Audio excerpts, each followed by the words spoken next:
नमस्कार दोस्तों, मेरा नाम है संजय और स्वागत है हमारे YouTube चैनल में। तो आज हम भारतीय इतिहास प्रैक्टिस सेट 2 कवर करेंगे। ठीक है, पिछली वीडियो में हमने 50 क्वेश्चन तक प्रैक्टिस सेट 1 कवर किया था। तो आज हम 51वें क्वेश्चन से शुरू करेंगे। चलिए शुरू करते हैं बिना देर किए। सिकंदर के आक्रमण के समय मगध का शासक कौन था? ए महापद्मनंद, बी चंद्रगुप्त मौर्य, सी धननंद या डी राष्ट्रपाल।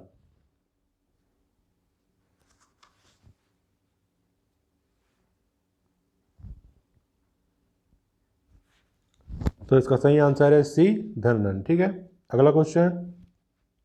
सिकंदर कहाँ का शासक था? ए बेबीलोन, बी मकदूनिया, सी ईरान या डी चीन।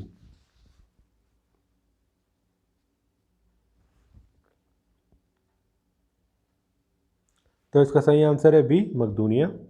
अगला क्वेश्चन। सिकंदर एवं पोरस के बीच 326 ईसा पूर्व का युद्ध किस नाम से जाना जाता है? ए पानीपत के युद्ध, बी वितस्ता या झेलम का युद्ध, सी दसराग्य का युद्ध या डी अरवेला का युद्ध।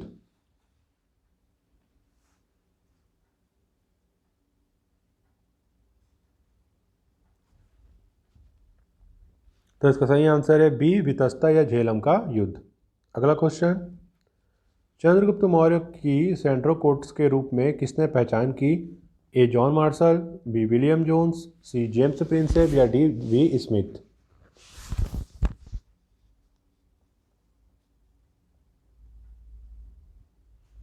तो इसका सही आंसर है बी विलियम जोन्स। अगला क्वेश्चन। चंद्रगुप्त मौर्य का प्रधानमंत्री कौन था? A Chanakya, B Megasthenes, C Tushaspa या डी उपगुप्त।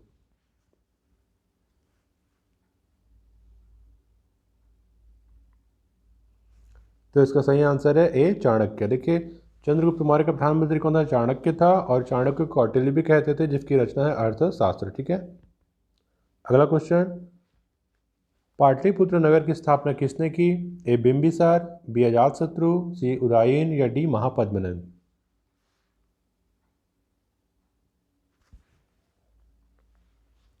तो इसका सही आंसर है सी उदयन। अगला क्वेश्चन है। निम्न में से किस शासक ने वैवाहिक संबंधों के आधार पर अपने साम्राज्य को स्थिरता प्रदान की? ए बिंबिसार, बी अजातशत्रु, सी उदयन या डी कालाशोक।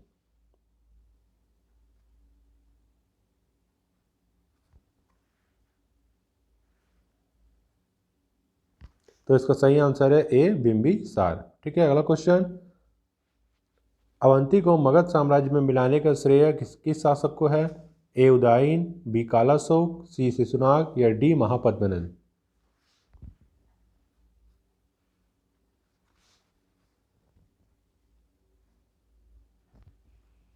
तो इसका सही आंसर है सी शिशुनाग।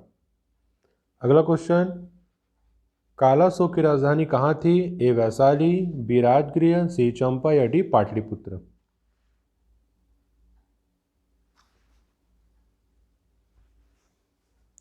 तो इसका सही आंसर है ए वैशाली। अगला क्वेश्चन।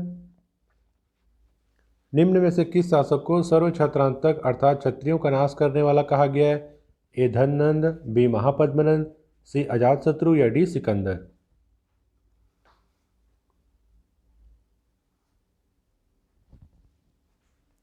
तो इसका सही आंसर है बी महापद्मनंद। अगला क्वेश्चन 61 नंबर का। चंद्रगुप्त मौर्य ने नंद वंश के किस शासक को समाप्त कर मौर्य वंश की स्थापना की थी? ए महापद्मनंद, बी नंदीवर्धन, सी राष्ट्रपाल या डी धननंद।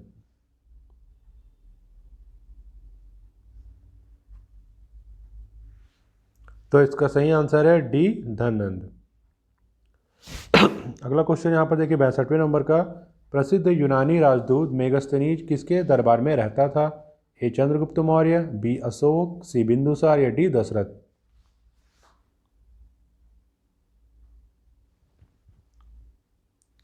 तो इसका सही आंसर है ए चंद्रगुप्त मौर्य। अगला क्वेश्चन।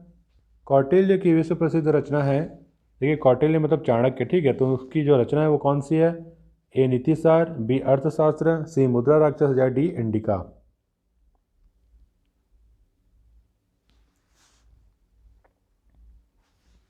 तो इसका सही आंसर है बी अर्थशास्त्र।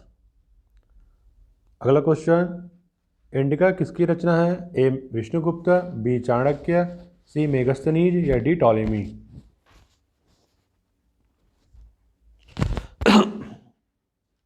तो इसका सही आंसर है सी मेगस्थनीज। अगला क्वेश्चन देखिए यहाँ पर, निम्नलिखित में से कौन सा कथन असत्य है? ए कौटिल्य का दूसरा नाम विष्णुगुप्त या चाणक्य था, बी चंद्रगुप्त ने सौराष्ट्र में सुदर्शन झील का निर्माण करवाया था, सी चंद्रगुप्त मौर्य ने अपने अंतिम समय में जैन धर्म की दीक्षा से श्रवणबेलगोला में प्राण त्याग दिए, या डी उपरोक्त में से कोई नहीं। सोचिए क्या होगा इसका आंसर।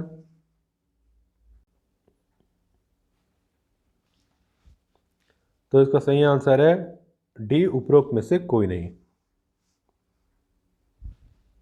देखिए यहाँ पर कोई भी कथन असत्य नहीं है, ठीक है। देखिए यहाँ पर पहला जो ऑप्शन है कौटिल्य का दूसरा नाम विष्णुगुप्त या चाणक्य था, ये सही है, ठीक है। उसके बाद बी ऑप्शन है चंद्रगुप्त ने सौराष्ट्र में सुदर्शन झील का निर्माण करवाया था, ये भी सही है, ठीक है। उसके बाद सी नंबर का ऑप्शन है चंद्रगुप्त मौर्य ने अपने अंतिम समय में जैन धर्म की दीक्षा, ठीक है, लेकर श्रवणबेलगोला में प्राण त्याग दिए, ये भी सही है, ठीक है। तो कोई भी कथन असत्य नहीं है। अगला क्वेश्चन है देखिए यहाँ पर 66वें नंबर का, यूनानियों ने किसे अमित्रोचेट्स कहा है? ए चंद्रगुप्त मौर्य, बी अशोक, सी बिंदुसार या डी कुणाल।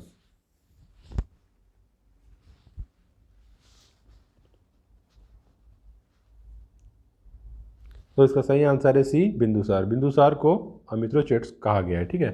अगला क्वेश्चन यहाँ पर देखिए 67वें नंबर का, मौर्य शासक अशोक ने कलिंग पर कब आक्रमण किया था?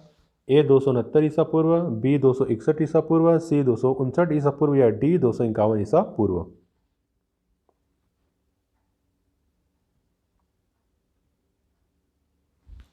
तो इसका सही आंसर होगा बी 261 ईसा पूर्व। अगला क्वेश्चन यहाँ पर, अशोक के शिलालेखों को सर्वप्रथम किसने पढ़ा?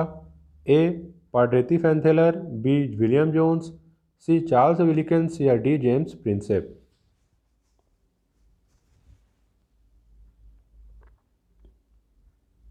तो इसका सही आंसर है डी जेम्स प्रिंसेप। अगला क्वेश्चन, अशोक के किस शिलालेख में उसकी कलिंग विजय का वर्णन है? ए 9वें, बी 10वें, सी 11वें या डी 13वें।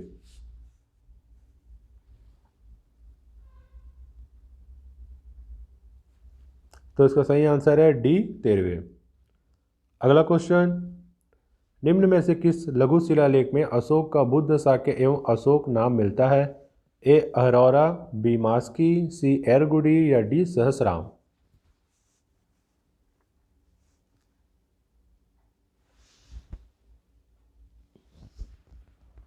तो इसका सही आंसर है बी मास्की, ठीक है। अगला क्वेश्चन यहाँ पर, अशोक का कौन सा विलेख दो भाषाओं ग्रीक अरामीक में प्राप्त होता है? ए सरेकुना, बी सहबाजगढ़ी, सी कालसी या डी रुमिनदेई।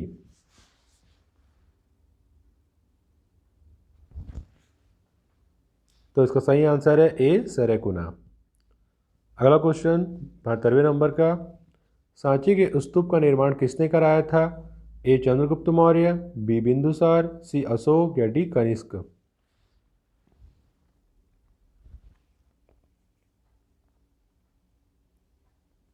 तो इसका सही आंसर है सी अशोक,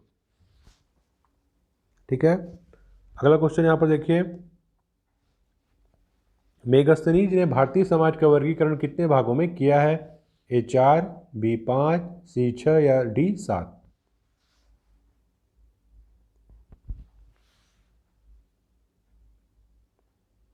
तो इसका सही आंसर है डी 7। अगला क्वेश्चन देखते हैं 74वें नंबर का, किस मौर्य शासक ने धम्म का प्रतिपादन किया था? ए चंद्रगुप्त मौर्य, बी अशोक, सी दशरथ या डी कुणाल।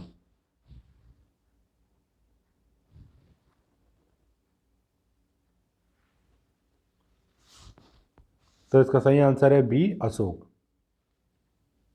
अगला यहाँ पर देखिए, निम्नलिखित में से कौन सा कथन असत्य है? अशोक ने धम्म के प्रचार के लिए महेंद्र एवं संघमित्रा को श्रीलंका भेजा था, बी चंद्रगुप्त मौर्य की राजधानी पाटलिपुत्र थी, सी अशोक के धम्म की परिभाषा राहुलोवादसूत नामक बौद्ध ग्रंथ से ली गई है, या डी उपरोक्त में से कोई नहीं। सोचिए क्या होगा इसका आंसर।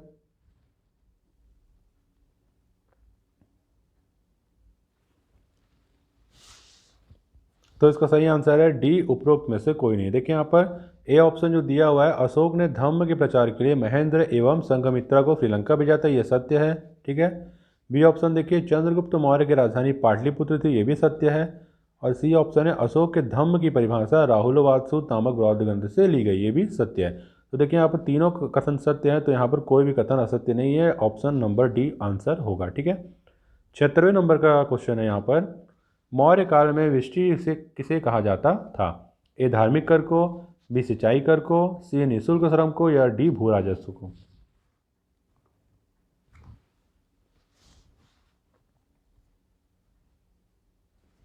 तो इसका सही आंसर है सी, निःशुल्क श्रम को। ध्यान रखिएगा। अगला क्वेश्चन, निम्नलिखित में से किस शासक ने अश्वमेध यज्ञ कराया था? ए अशोक, बी दशरथ, सी पुष्यमित्र शुंग, या डी कुणाल।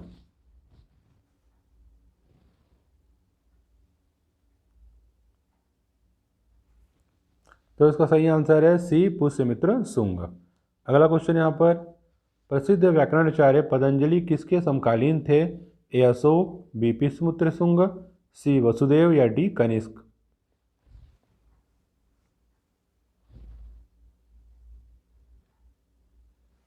तो इसका सही आंसर है बी, पुष्यमित्र शुंग। अगला क्वेश्चन यहाँ पर देखिए, शुंग वंश का संस्थापक कौन था? पुष्यमित्र शुंग, बी पुष्यभूति, सी अग्निमित्र, या डी वसुमित्र।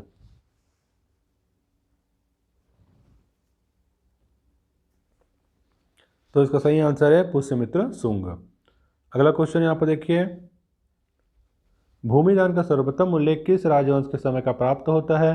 ए शुंग, बी कण्व, सी सातवाहन, या डी गुप्त।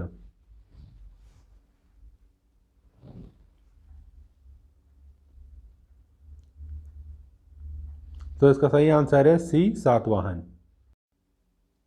हाँ, तो देखिए यहाँ पर अगला क्वेश्चन, शीशे के सिक्के किस राजवंश के शासकों ने चलाए थे? ठीक है, ये थोड़ा मिसप्रिंट हो गया यहाँ पर चलाए थे। तो देखिए, ए शुंग, बी सातवाहन, सी कुषाण, और डी गुप्त। देखिए यहाँ पर दो दो बार हो गया है।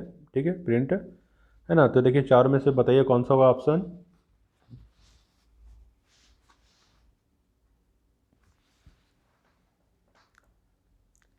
तो इसका सही आंसर है बी, सातवाहन। ठीक है। अगला क्वेश्चन है, भारत में सबसे पहले किस वंश के शासकों ने सोने के सिक्के चलाए? ए इंडो ग्रीक, बी शक, सी पहलव, या डी कुषाण।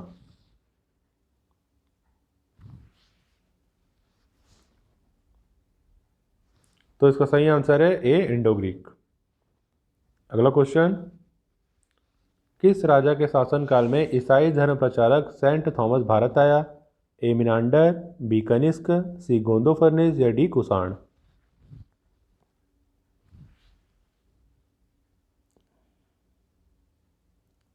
तो इसका सही आंसर है सी, गोंदोफर्निस। अगला क्वेश्चन यहाँ पर देखिए 84वें नंबर का, गुप्त वंश का संस्थापक कौन था? ए घटोत्कच गुप्त, बी चंद्रगुप्त प्रथम, सी श्रीगुप्त, या डी रामगुप्त।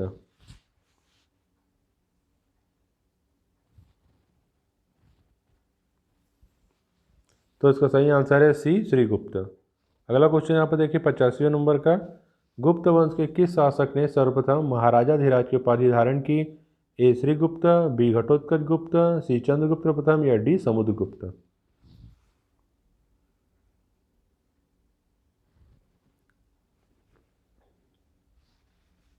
तो इसका सही आंसर है सी, चंद्रगुप्त प्रथम। अगला क्वेश्चन, किस गुप्त शासक को कविराज कहा गया? ए समुद्रगुप्त, बी रामगुप्त, सी स्कंदगुप्त, या डी कुमारगुप्त।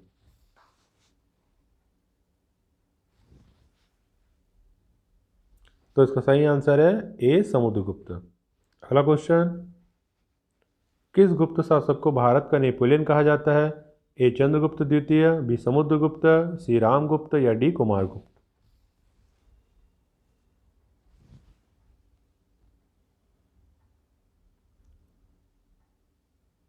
तो इसका सही आंसर है बी, समुद्रगुप्त, जिन्हें भारत का नेपोलियन कहा जाता है। ठीक है। अगला क्वेश्चन यहाँ पर देखिए, श्रीलंका के राजा मेघवर्मन ने किस गुप्त शासक से भगवान बुद्ध का मंदिर बनवाने की अनुमति मांगी थी? ए समुद्रगुप्त, बी स्कंदगुप्त, सी कुमारगुप्त, या डी उपगुप्त।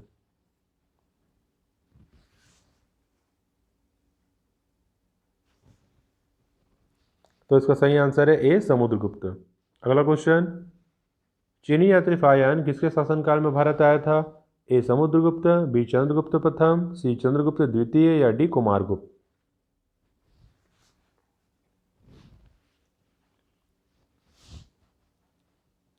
तो इसका सही आंसर है सी चंद्रगुप्त द्वितीय। अगला क्वेश्चन देखते हैं, चंद्रगुप्त विक्रमादित्य ने किस उपलक्ष्य में चांदी के सिक्के जारी किए थे? ए राजा बनने के, बी हुणों को पराजित करने के, सी शादी करने के या डी शकों को पराजित करने के।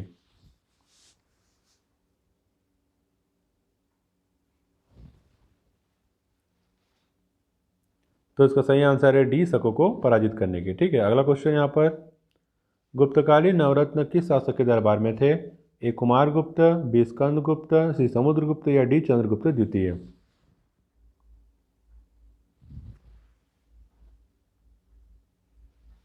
तो इसका सही आंसर है डी चंद्रगुप्त द्वितीय। अगला क्वेश्चन है 92 नंबर का, निम्नलिखित में से कौन सा कथन सत्य है? ए महरौली के स्तंभ लेख का संबंध चंद्रगुप्त द्वितीय से है, बी नालंदा विश्वविद्यालय की स्थापना कुमारगुप्त ने की थी, सी भारत पर हुणों का आक्रमण स्कंदगुप्त में हुआ या डी उपरोक्त सभी।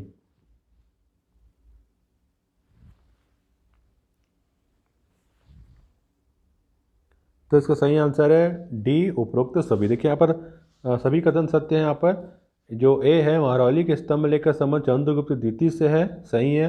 बी ऑप्शन है नालंदा विश्वविद्यालय की स्थापना कुमारगुप्त ने की थी, ये भी सत्य है। और सी है भारत पर हुणों का आक्रमण स्कंदगुप्त से में हुआ, ठीक है, ये भी सही है। तो तीनों ऑप्शन सही है।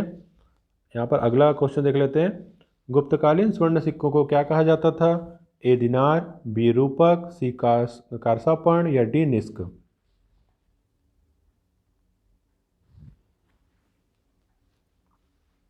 तो इसका सही आंसर है ए दिनार। अगला क्वेश्चन, मंदिर निर्माण की कला का जन्म सर्वप्रथम कब हुआ? ए मौर्य काल में, बी गुप्त काल में, सी कुषाण काल में या डी सैंधव काल में।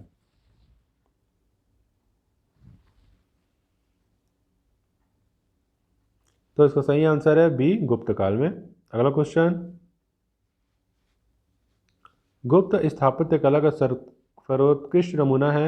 ए देवगढ़ का दशावतार मंदिर, बी तिगवा का विष्णु मंदिर, सी भीतरगांव का मंदिर या डी भुमरा का शिव मंदिर।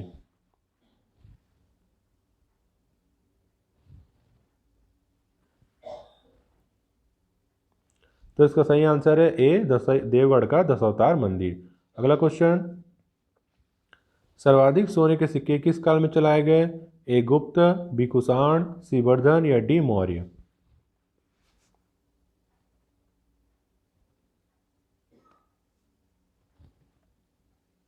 तो इसका सही आंसर है ए गुप्त।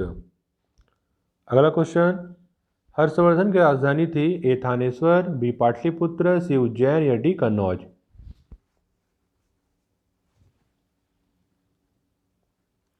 तो इसका आंसर है डी कन्नौज। अगला क्वेश्चन 98 नंबर का, चीनी यात्री हेन सांग किसके शासनकाल में भारत आया था? ए चंद्रगुप्त द्वितीय, बी कुमारगुप्त, सी हर्षवर्धन या डी राज्यवर्धन।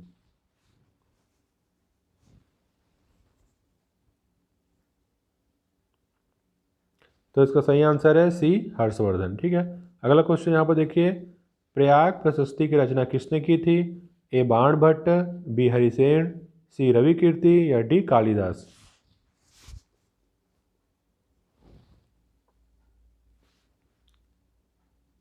तो इसका आंसर है बी हरिसेन। तो हमारे इस वीडियो का आखिरी क्वेश्चन 100वें नंबर का क्वेश्चन, हर्षवर्धन को नर्मदा नदी के तट पर किस शासक ने हराया था? ए पुलकेशिन प्रथम, बी अमोघवर्ष, सी पुलकेशिन द्वितीय या डी देवपाल। सोचिए क्या होगा इसका आंसर।